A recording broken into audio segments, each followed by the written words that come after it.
فاعوذ باللہ من الشیطان الرجیم بسم اللہ الرحمن الرحیم وآت ذا القربى حقه والمسکین وابن السبیل ولا تبذر تبذیرا ان المبذرین كانوا اخوان الشیاطین وكان الشیطان لربه کفورا صدق اللہ مولانا العظیم رب اشرح لی صدری ویسر لی امری واحلل عقدۃ من لسانی یفقهوا قولی اللہم صل علی محمد وعلی آل محمد کما صلیت علی ابراہیم وعلی آل ابراہیم انک حمید مجید اللہم بارک علی محمد وعلی آل محمد کما بارکت علی ابراہیم وعلی آل ابراہیم انک حمید مجید۔ سورہ بنی اسرائیل کی ان آیات مقدسہ کا بیان چل رہا تھا جن آیات مقدسہ میں اللہ تبارک تعالی نے معاشرتی زندگی سے متعلق بڑے اہم اصولوں کو ذکر فرمایا۔ چنانچہ یہ بات عرض کی تھی کہ معاشرتی زندگی کے اصولوں میں سے سب سے پہلا اصول اور ضابطہ تو یہ ہے کہ آپ اپنے گھر میں، آپ اپنے محلے میں اور اسی طرح سے آپ اپنی اسلامی ریاست میں، اسلامی سلطنت میں سب سے پہلی جو بنیاد ہے اور جس پر اسلامی ریاست کی بنیاد رکھی جائے گی وہ ہے اللہ تبارک تعالیٰ کی توحید۔ اس کا بیان گزشتہ ہفتے اتوار کی نشست میں آ چکا۔ پھر اس کے بعد اگر حق ہے اللہ اور اس کے رسول کے بعد کسی کا حق ہے تو وہ والدین کے حقوق ہیں۔ گزشتہ اتوار کو تفصیل سے یہ بات بھی آ چکی کہ والدین کے 10 حقوق بیان ہم نے کیے تھے، 5 حقوق زندگی میں اور 5 حقوق ان کی موت کے بعد، مرنے کے بعد۔ اب آج کی اس نشست میں تیسرا ایک بڑا اہم اصول ہے کہ دیگر قرابت داروں کے حقوق کیا ہے، والدین کے بعد باقی جو رشتہ دار ہیں ان کے حقوق کے متعلق اسلام ہمیں کیا سبق دیتا ہے۔ یہ بات تو آپ نے سنی ہوگی کہ قرابت داروں کا حق ادا کرو، قرابت داروں کا خیال رکھو، رشتہ داروں کا خیال رکھو۔ کس حد تک، کس طرح کے، کیسا خیال رکھنا ہے؟ قرآن یہ لفظ ذکر کرتا ہے وَآتِ ذَا الْقُرْبَى حَقَّهُ، قرابت داروں کو ان کا حق دو۔ تو معنی یہ ہوا کہ والدین کے بعد جو باقی آپ کے قرابت دار محرم رشتے ہیں، اگر ان محرم رشتوں میں کوئی شخص مال کا محتاج ہے اور وہ کمانے کی صلاحیت نہیں رکھتا، کوئی لنگڑا ہے، لولا ہے، آنکھوں سے معذور ہے، کوئی بیوہ خاتون ہے، اس کا کوئی بھی کمانے والا نہیں ہے اور آپ اس کے محرم ہیں، مثال کے طور پر آپ کی بہن ہے، آپ کی خالہ ہے، آپ کی پھوپھی ہے، اسی طرح سے کوئی اور محرم آپ کا رشتہ ہے، آپ کا ماموں ہے، چچا ہے، بھتیجا ہے، بھانجا ہے، جو معذور ہے، از خود نہیں کما سکتا، گزر بسر اس کی نہیں ہو سکتی، چاہے وہ شادی شدہ ہے یا غیر شادی شدہ ہے، تو یاد رکھیے گا کہ اگر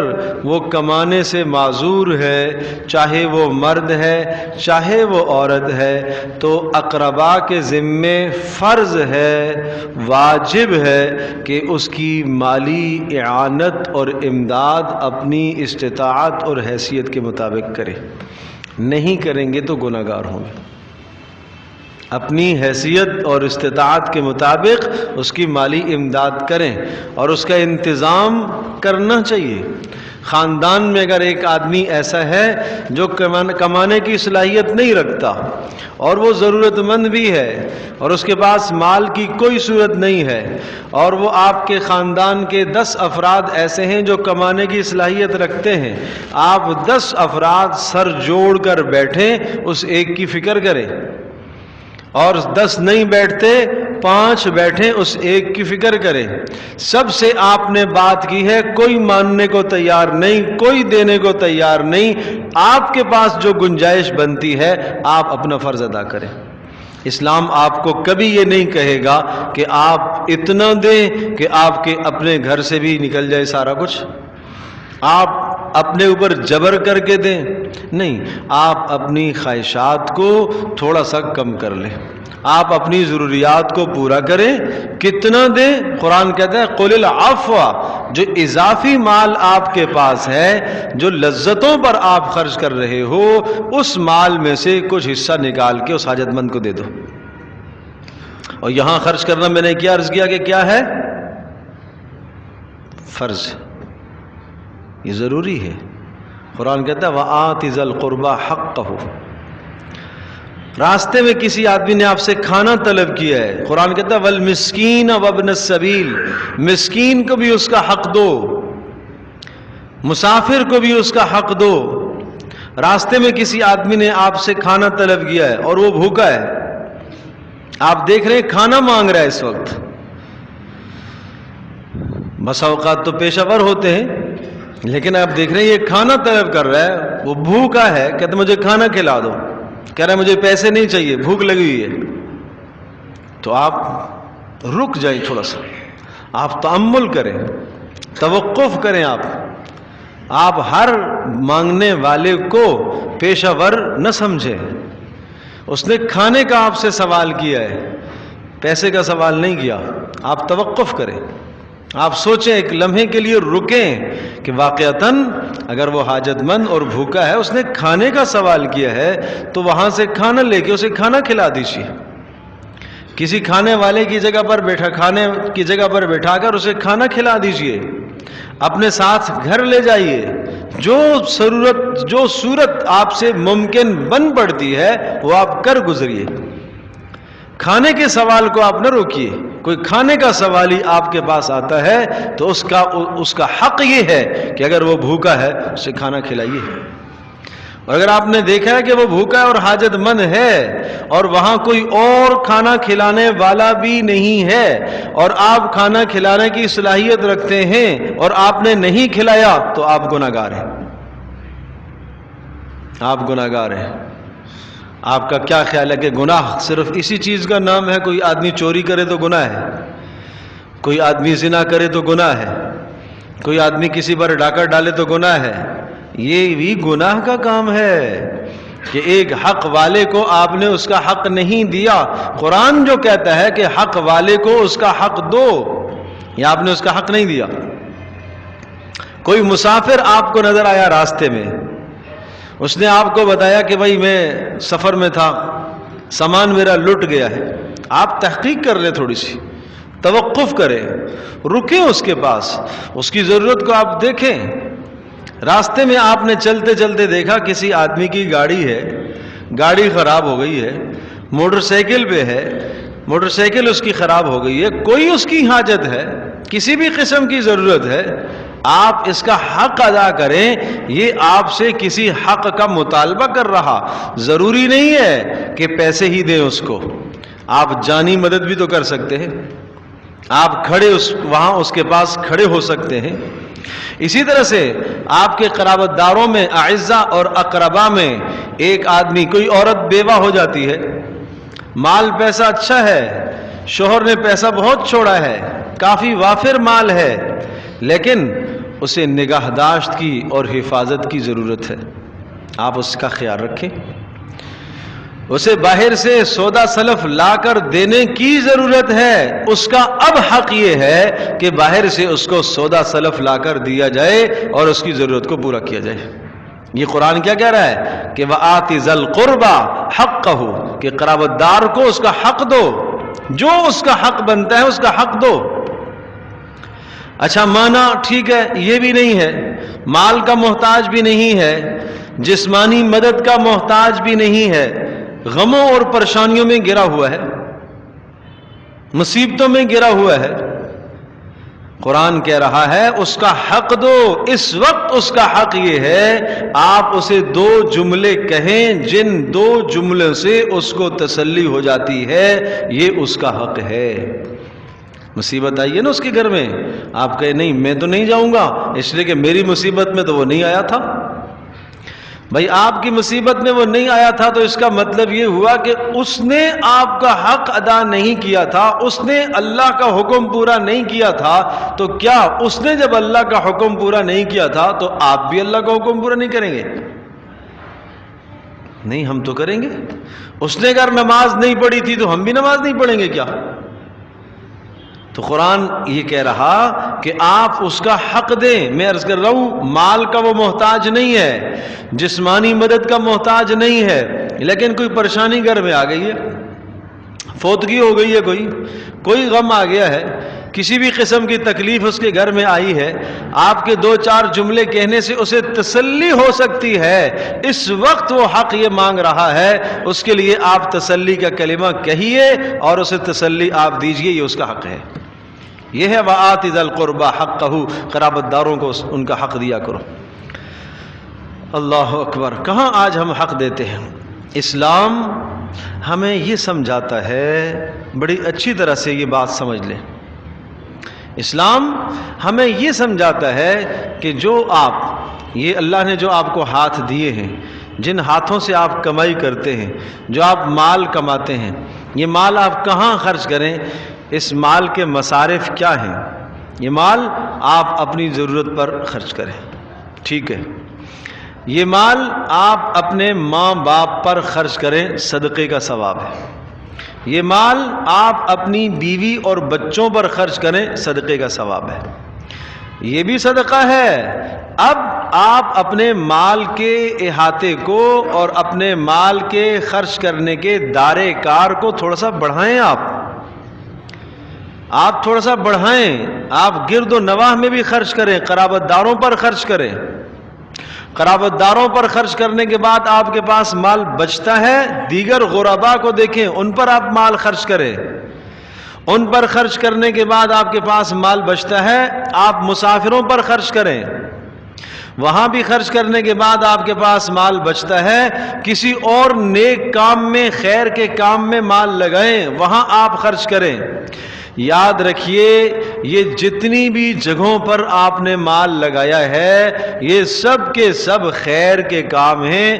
والدین پر لگایا، بیوی بچوں پر لگایا، قرابت داروں پر لگایا، پڑوسیوں پر لگایا، اور مسکینوں پر لگایا، فقراء پر لگایا، کسی بھی خیر کے کام میں لگایا، یہ آپ کی آخرت کی ضرورت پوری ہو رہی ہے۔ مال کس لیے آدمی کماتا ہے؟ ضرورت کو پورا کرنے کے لیے۔ تو مال تو ضرورت کو پورا کرنے کے لیے کماتا ہے، تو پھر یہ کبھی آدمی دنیا کی ضرورت پوری کرتا ہے اور کبھی اس مال کے ذریعے سے آخرت کی ضرورت کو پورا کرتا ہے۔ جب آپ خرچ کریں گے تو یہ مال آپ کی آخرت کی ضرورت کو پورا کرتا ہے۔ اس لیے رسول اللہ صلی اللہ تعالی وسلم نے ارشاد فرمایا، آدمی کہتا ہے مالی مالی، میرا مال میرا مال میرا مال۔ جانتے ہو آدمی کا مال کون سا ہوتا ہے؟ فرمایا آدمی کا مال وہ ہوتا ہے جو اس نے کھایا اور ختم کر دیا، یہ اس کا مال۔ نمبر 2، جو اس نے پہنا اور پرانا کر دیا، یہ اس کا مال۔ اور سب سے بڑھیا اور بہترین مال جو اس نے صدقہ کر کے آخرت میں بھیج دیا، وہ مال سب سے بہترین۔ فرمایا جو اس نے پیچھے چھوڑا اور مر گیا وہ اس کا تو ہے نہیں، وہ تو وہ رسا کا ہے، وہ تو وہ رسا کا ہے، وہ تو وہ رسا کا ہے۔ کیا آپ اس بات کو جانتے ہیں ایک آدمی مرتے وقت یہ کہتا ہے کہ میں اپنے سارے مال کو صدقہ کرتا ہوں، فلاں فلاں کو دے دو، فلاں غریب کو دے دو، فلاں مسجد میں دے دو، یہ وصیت کرنا جائز نہیں ہے اس کے لیے، یہ وصیت نافذ نہیں ہے۔ کیوں؟ ورثہ کا حق مار رہا ہے، اس لیے کہ اب وہ مال اس کی ملکیت بھی نہیں رہا، اب تو ورثہ کا حق ہے۔ اس وقت جو اپنے سے خرچ کر رہا، زندگی میں خرچ کر رہا، حقیقت میں وہ ہے۔ تو اس لیے فرمایا وَآتِ ذَا الْقُرْبَى حَقَّهُ وَالْمِسْكِينَ وَابْنَ السَّبِيلِ، اپنے قرابت داروں کا حق ادا کرو، مساکین کا حق ادا کرو، مسافروں کا حق ادا کرو۔ وَلَا تُبَذِّرْ تَبْذِيرًا، تبذیر نہ کیا کرو، مال میں تبذیر نہ کیا کرو۔ دو چیزیں شریعت میں منع ہیں، مال کے حساب سے مال خرچ کرنے کی ترغیب ہے، لیکن کہاں تک، روکا کیسے کیا گیا ہے، کس طرح سے روکا گیا ہے؟ دو چیزیں، اسراف، تبذیر۔ اسراف کہتے ہیں جہاں مال کے خرچ کرنے کی جگہ ہے، مصرف ہے، خرچ کرنے کی جگہ ہے، وہاں حد سے زیادہ مال خرچ کرتا ہے، اس کو اسراف کہا جاتا ہے۔ اسراف کرنا بھی جائز نہیں ہے، اسراف بھی جائز نہیں ہے۔ اور نمبر دو تبذیر، جہاں مال کے خرچ کرنے کی جگہ ہی نہیں ہے، گناہوں میں مال خرچ کرتا ہے، وہ تبذیر ہے۔ گناہوں میں مال خرچ کرتا ہے وہ تبذیر کہلاتا ہے۔ نافرمانیوں میں مال خرچ کرتا ہے، اپنی برتری جتلانے کے لیے، فوقیت جتلانے کے لیے، اپنا معیار اونچا کرنے کے لیے مال کو خرچ کرتا ہے، تو یہ مال خرچ کرنا یہ تبذیر کہلاتا ہے۔ امام قرطبی رحمۃ اللہ علیہ نے ارشاد فرمایا کہ اگر کوئی آدمی مال خرچ کرتا ہے اپنی حاجت اور ضرورت میں، بے تحاشا مال خرچ کرتا ہے، لیکن اگر اپنے بچوں اور خاندان والوں کے فقر کا اندیشہ نہ ہو تو گنجائش ہے جائز حاجات میں، لیکن اگر فقر کا اندیشہ ہے کہ یہ سارا مال نکل جائے گا اور پیچھے فقیر ہو جائیں گے، تو پھر یہ تبذیر ہے، پھر اسے ایسا نہیں کرنا چاہیے۔ اور پھر فرمایا ان المبذرین کانوا اخوان الشیاطین، دیکھو تبذیر کرنے والے تو شیطان کے بھائی ہوا کرتے، تبذیر کرنے والے شیطان کے بھائی ہیں۔ وَكَانَ الشَّيْطَانُ لِرَبِّهِ كَفُورًا، اور شیطان اپنے پروردگار کا بڑا ناشکر ہے۔ تو تم کیا ناشکرے بننا چاہتے ہو کہ مال جہاں خرچ کرنے کی جگہ نہیں ہے وہاں خرچ کرنا تبذیر کہلاتا ہے، اور تبذیر کرنا یہ شیطانی عمل ہے۔ یہ جو شادیوں میں اتنا پیسہ بہایا جاتا ہے اور یہ رات کو جو آتش بازی ہوتی ہے، یہ کیا اسراف ہے یا تبذیر ہے؟ اب تو آپ کو مطلب سمجھ میں آ گیا ہے نا، تو آپ کیا کہیں گے، یہ اسراف کہلائے گا یا تبذیر کہلائے گا؟ بولو بھائی، تبذیر کہلائے گا۔ تو تبذیر حرام ہے۔ کیا کہا کہ تبذیر کرنے والا شیطان کا بھائی ہوا کرتا ہے، تو ایسے لوگوں کو آپ سمجھائیے کہ یہ شیطان کا بھائی آپ نہ بنیے۔ اور آپ کہیں گے نہیں میرا کام تو نہیں ہے سمجھانا، بھائی یاد رکھو یہ آپ کا کام ہے، آپ کی ذمہ داری ہے۔ جب آپ منکر دیکھیں، گناہ دیکھیں، نافرمانی دیکھیں، آپ زبان سے روکیں، نہیں روک سکے ہاتھ سے روکیں، ہاتھ سے نہیں زبان سے روکیں، زبان سے نہیں روک سکتے دل کے اندر برا تو جانے اس کو کہ یہ غلط ہو رہا ہے۔ ایسوں کو سمجھانے کے باوجود بھی ایسی مجالس میں تو کم از کم نہ شرکت کریں، اور ان مجالس میں بھی اگر آپ شرکت کرتے ہیں اور آپ کو معلوم بھی ہے کہ یہ غلط کر رہا، پھر بھی آپ اس مجلس میں شرکت کرتے ہیں، تو حدیث میں آتا ہے صاف صاف اللہ تمہارے دلوں کو بھی ان کے ساتھ خلط ملط کر دے گا، اللہ کے عذاب اتریں گے، پھر اللہ کے عذاب کے کوڑے برسیں گے۔ پھر آج ہی میں حدیث پڑھ رہا تھا، ایک حدیث میں آتا ہے کہ اللہ پاک نے ایک بستی کو الٹنے کا حکم دیا، فرشتوں کو حکم دیا کہ جاؤ اس بستی کو الٹ کے آؤ۔ اللہ اکبر، اس کو الٹ آؤ۔ تو فرشتے نے آ کر کہا اے اللہ اس بستی میں ایک نیک آدمی بھی ہے اور وہ ایک لمحے بھی اس نے آپ کی نافرمانی نہیں کی، پلک چھپکنے کے وقت میں بھی اس نے آپ کی نافرمانی نہیں کی، میں کیسے اس کو بستی کو الٹ دوں، کس طرح سے؟ تو اللہ پاک کی طرف سے جواب آیا کہ ہاں اس بستی کو الٹ دو، پہلے اس پر اور باقیوں پر بعد میں، پہلے اس پر۔ کیوں؟ اس لیے کہ ایک لمحے کے لیے اس کی غیرت نہیں جاگی میری نافرمانی دیکھ کر۔ پورا معاشرہ نافرمانی میں مبتلا تھا، پورا محلہ نافرمانی میں مبتلا تھا، ایک لمحے کے لیے اس کی غیرت نہیں جاگی، اس کے چہرے کا رنگ نہیں بدلا، اس کی نیند حرام نہیں ہوئی، اس نے نہیں سوچا کہ میرا بھی کوئی کام ہے، مجھے ایک دو بول تو بولنے چاہیے بھائی، مجھے کچھ تو کرنا چاہیے۔ میرا عزیز دوستو اور بزرگوں، یہ طریقہ کار بالکل غلط ہے کہ آپ کے محلے میں، آپ کے پڑوس میں جہاں منکر برائی ہو رہی ہے، آپ دیکھ رہے ہیں، آپ قدرت رکھ رہے ہیں، آپ روک سکتے ہیں، آپ نہیں روکتے، آپ بول سکتے ہیں، آپ کیوں نہیں بولتے؟